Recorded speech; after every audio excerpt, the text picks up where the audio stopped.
Hey, party people, welcome to the Pleasure Points podcast. Oh my God, that was a lot of peace.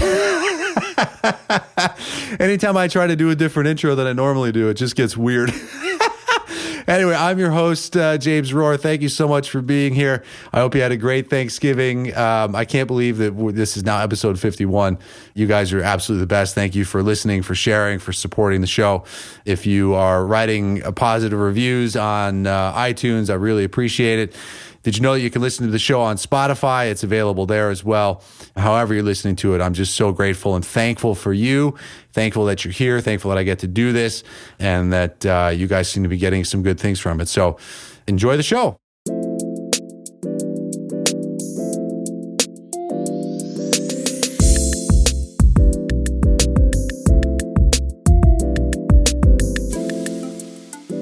Hey guys, what's happening? It is 7 a.m. here in sunny Florida.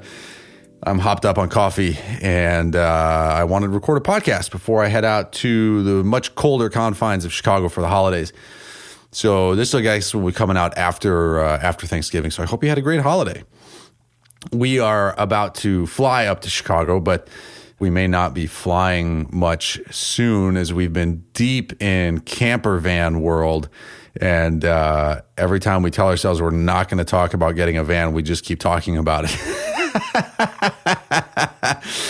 So if you've ever lived in a van, or if you have, one of these modded vans, I'd love to hear your story and your experience with it. You can hit me up at pleasurepointspodcast@gmail.com or at James E. Rohr. And I would love to just kind of hear how that experience has been for you. I don't think we'd actually live in the thing. I'm too old and enjoy the creature comforts of a house. But, having like a proper vehicle to spend some time in, to go on long road trips, I think would be awesome. And just getting out in the national parks. A part of me, I still can't believe that I live in Florida, or even in the East Coast for that matter. Like, I loved being out west. And, I left San Diego, which was, I think, probably my favorite place that I've ever lived. San Diego was amazing.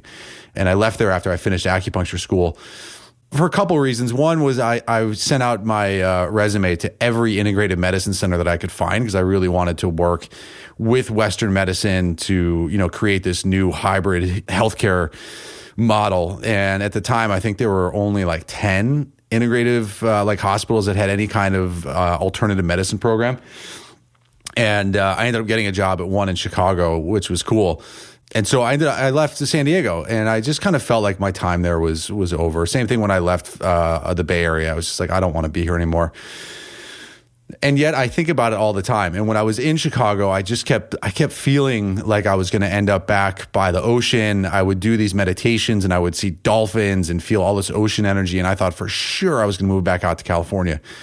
And I ended up being recruited down here to Miami, which was, Miami's been amazing and so good to me and all the things.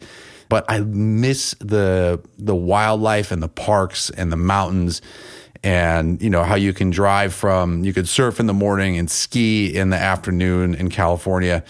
And so I think that having a van, it would give us the ability to be on the road. And fortunately, with my coaching program and with the doTERRA stuff, we're not tied to an office anymore. So we have this total flexibility and ability to go wherever we want. And if Wyatt's out in Europe for a little bit with his mom, this is like a great time for us to get our feet wet and to navigate that, so that over the summertime, when we've got Wyatt for longer, we can actually do a proper trip. Like, I've always wanted to drive from California or Oregon or Washington all the way up to Alaska. I went to Alaska once and it was amazing. I think it was 16. There were like bald eagles everywhere. I caught this 60-pound salmon. I was like, everybody wanted to be my best friend because I had all this amazing fish. And I mean, it was that place is, I can't describe it. It's but if you've never been, it's amazing. If you love the outdoors, like, that is definitely a place to go to. Though I have heard stories of people who go there and it just rains like for 2 weeks. That was not my experience. And I would love to just check it out and to be able to have a car and to cruise around. So as you can tell, we're like deep in that, and as part of this, like, Jenny and I, we've been talking about like some of our adventures, and when we come up with, we do this sort of like vision casting for your future and like, what are the things that you really care about? And we both care so much about adventure. Like, I think I may have told you guys this story, but when I was married the first time, like, I just stopped adventuring. You know, I was like, we got married, and any kind of extra time and money was going into her career. And so, you know, we might travel to where her auditions were, which as an opera singer, right? She's got to be in the big cities. And so I stopped going out into the wilderness. I stopped hiking. I stopped backpacking. You know, we were living in Chicago and then we were living in Miami. And so it's not easy to get out to like mountains here. And I don't really care about the Everglades. And I mean, no offense to Everglades, but you know, that's not my idea of a fun weekend. And so I just stopped. You know, everything went into her stuff, which was a decision I made. It was never like a conversation that we'd had. And this is what was so shocking to me going through the divorce, was realizing all of the unconscious adjustments that we make, you know, and to all of the things, like the little tweaks, the change in thought pattern, the turning down of the voice of certain things, just because you want to like keep the peace, right? We think we know what the outcome is going to be. And so we just don't even bring certain things up. And I mean, I like to think, especially back then, that I had some stuff dialed in and I knew what was happening.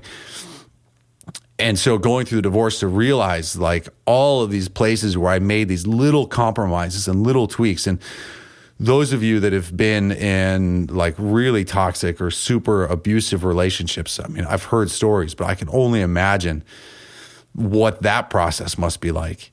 All of the tweaks that you make to not sort of ruffle feathers, or, you know, walking on eggshells. And, you know, my experience wasn't anything like that, but still you make these adjustments because I think I knew what the outcome was going to be. I didn't want to get into an argument. So I would just stop bringing up things.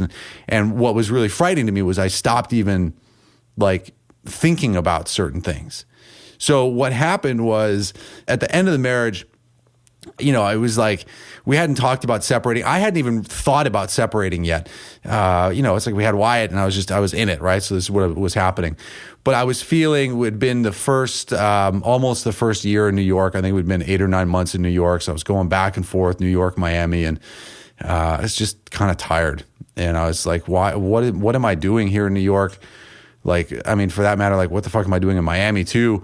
And like, how has this become my life? And I was thinking about all of the adventures that I had out west, you know, from Bryce Canyon to Yosemite and Yellowstone and the Tetons, and, you know, mountain biking in the deserts of San Diego, and camping in Enza Borrego and Joshua Tree, and seeing like a desert in bloom. I mean, it's just like all of these things, right?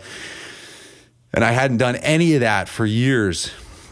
And I'm flying back and forth, New York, Miami, and just like grinding it out in the office.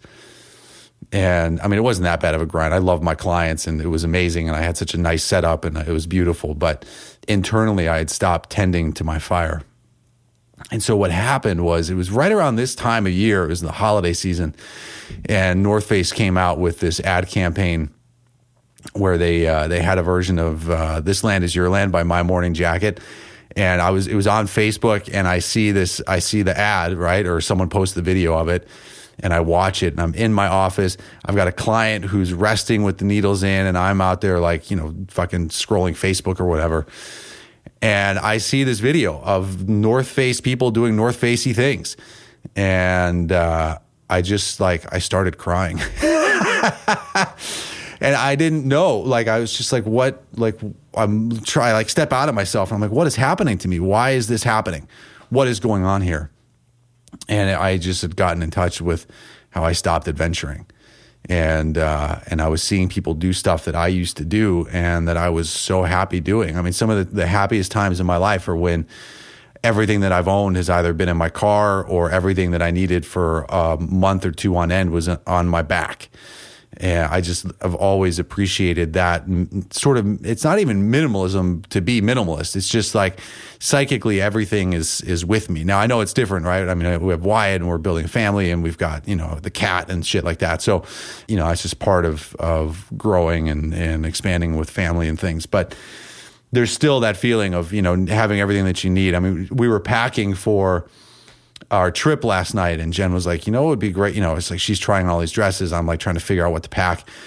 And she was like, what's great about van life is that you're just stuck with whatever you've got. And there's not that decision or indecision, right? There's less decision fatigue, especially when it comes to what are you going to wear, because you've only got like 5 things with you. So, it's like all of these compromises that we make. And to get really like tuned into that and to just check back in and be like, okay, like who am I? Like, what is it that I want?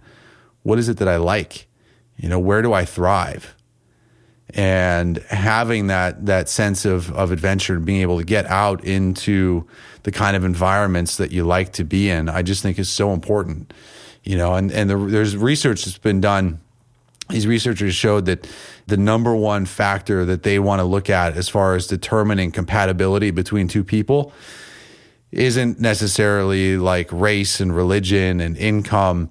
One of, or if not the biggest factor that they want to look at is how do you like to spend your free time?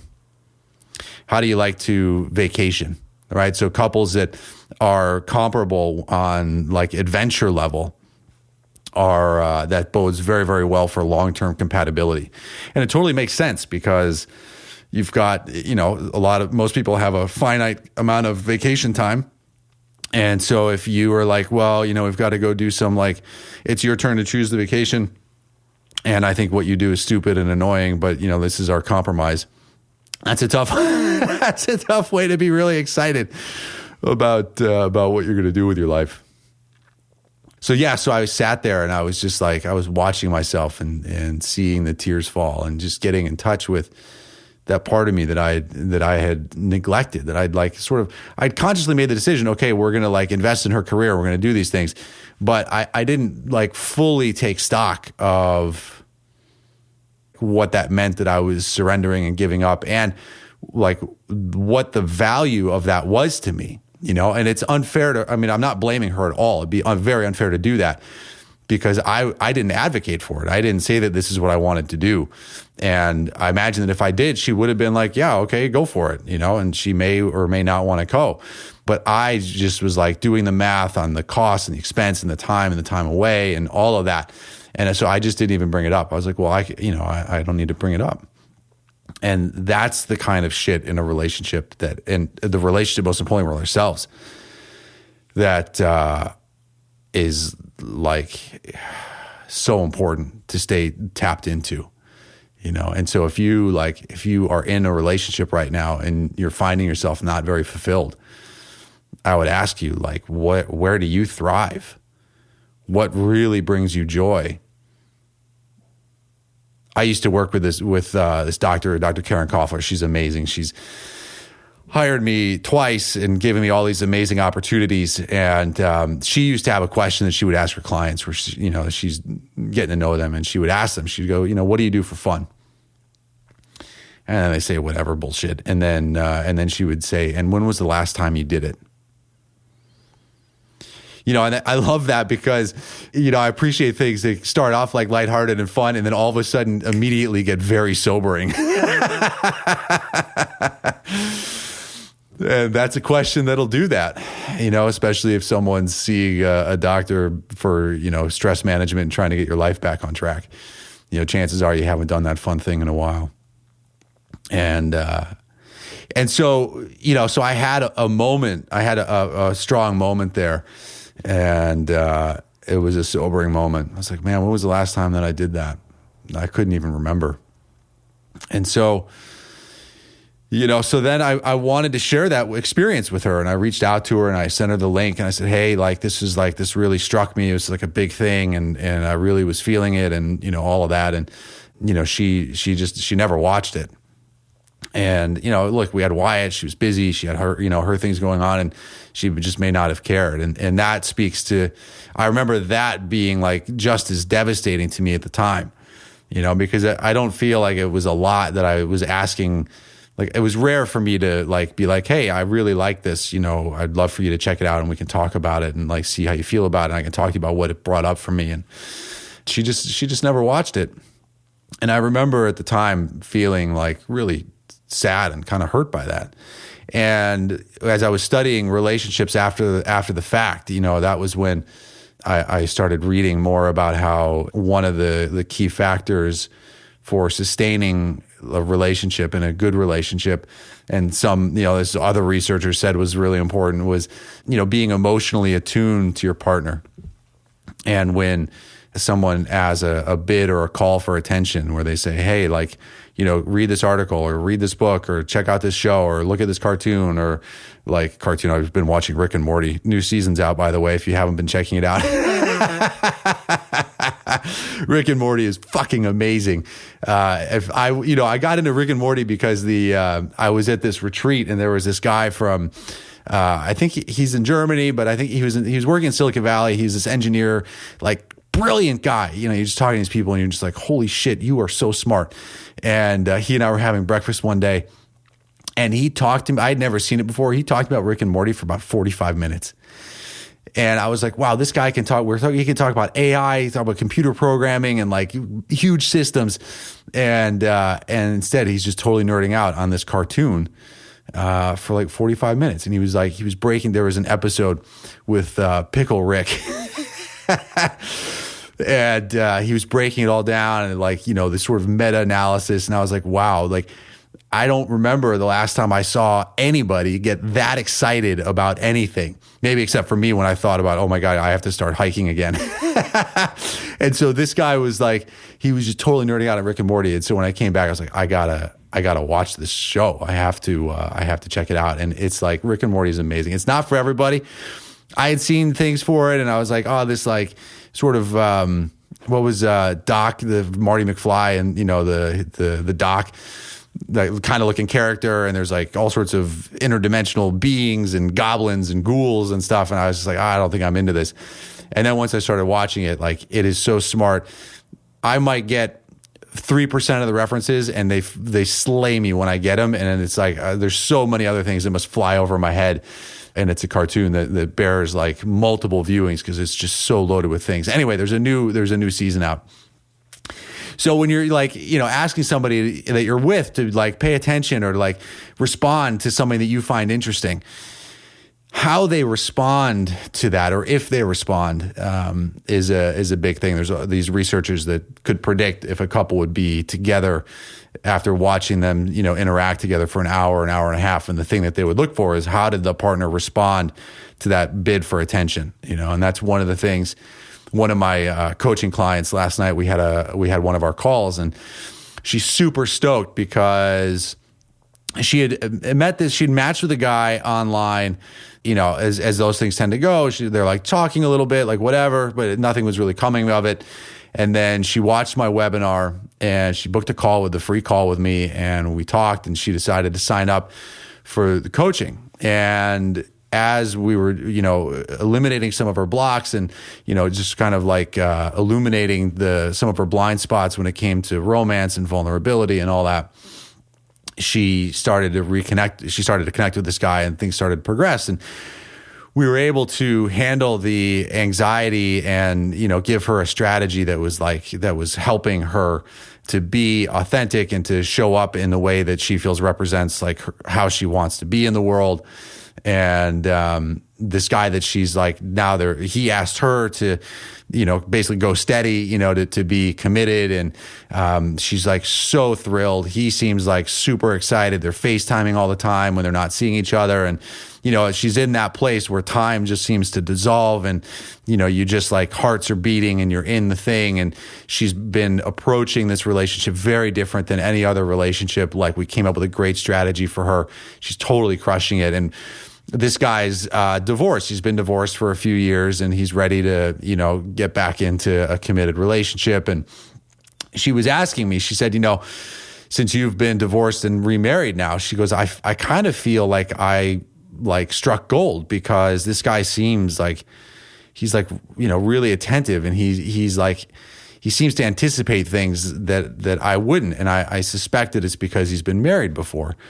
And, I was just like, yeah, I was like, there's things that I do now with Jen that I just didn't do with my first marriage. And one of them that I keep in the forefront of my mind is responding in a positive way to her asks, her bids for attention, right? So whether it's like, the lizard out the window or a new sprout on a plant that we have, or something with her business, whatever. When she's, speaking and engaging with me, like I make it it's easy because, I love her and we're having so much fun, but I do keep it in the forefront of my mind to make sure that I respond in a good way. And if I recognize that she said something and I didn't respond in a great way, I make sure to come back and recorrect and to acknowledge that, and sometimes I'll even call it out and apologize or whatever, because, I've just seen how that sort of like positive reaction to that also just feeds so clearly into what I talk about all the time on the show, which is about coming back to kindness and the importance of just being kind. And, that's letting go of what's right and wrong and all that shit. And just kind of connecting with the heart, And so as I was watching that North Face commercial, and I was like, oh man, I see my heart like adventuring. I see my heart in the mountains and like in the desert, just like not being in that typical grind. And that's when Jen and I started getting together and, we started mapping out what is our future going to look like. She was like, I think I'm going to do these essential oils. And I was like, awesome. And then a little bit later, I was able to, get in touch with a coach who, helped me to establish this coaching program, which is just tremendous, delivering massive results for my clients and giving me the freedom of not being tied to an office. And I'm so appreciative of that because I'm just a better human being when I have that ability to adventure and to travel and to spend time with Wyatt and non-conventional weekends and stuff. And so, we've been able to create these opportunities for ourselves to get back to adventure and to nurture the things that we love. I mean, she grew up in Colorado, so she loves that stuff too. And so as we think about, possibly getting a van to have like an easy way to get out in the world, and while recognizing the fact that I'm 40 now and, we've got Wyatt and maybe we'll have, another kid. So something that we can kind of grow into and, just making it really easy to get out into the world, out into nature and to see beautiful, beautiful things and to do that just to really reconnect with the heart. So if you have been challenged in the holiday season, can trigger all sorts of things for you. So if you're listening to this podcast and you made it this far, I would encourage you to take a few moments and just check in with yourself. Like, really, where do you thrive? What are the things that bring you joy? And when was the last time you've done them? And, make it a commitment, hopefully before the end of this year, and certainly, make a plan for the beginning of next year to get out and to do that. If you, are stuck in Nebraska and you love being in the ocean, like, book that trip, get out there and do that, right? The adventure and, opening ourselves up and getting out of the cubicle, getting out of the grind is where that creativity and that spontaneity and that rejuvenation can happen with your body. So that being said, thank you guys so much as always for being here. I've got to go catch a plane. And, maybe in the next year, you'll be hearing, a podcast from the Adventures from the Road. So if any of this stuff resonated with you, please drop me a note. I love hearing from you guys. pleasurepointspodcast@gmail.com. You can hit me up on Instagram at James E. Rohr. There's a new Instagram that I'm working and nurturing specifically for the coaching stuff called at Inviting in Love. It's the same name for my program. So if you want to follow that stuff too, if you like more relationship specific memes and posts and stuff like that, that's where all that stuff is going to be moving forward now. So thank you as always. Have a great holiday season and I'll catch you guys next time.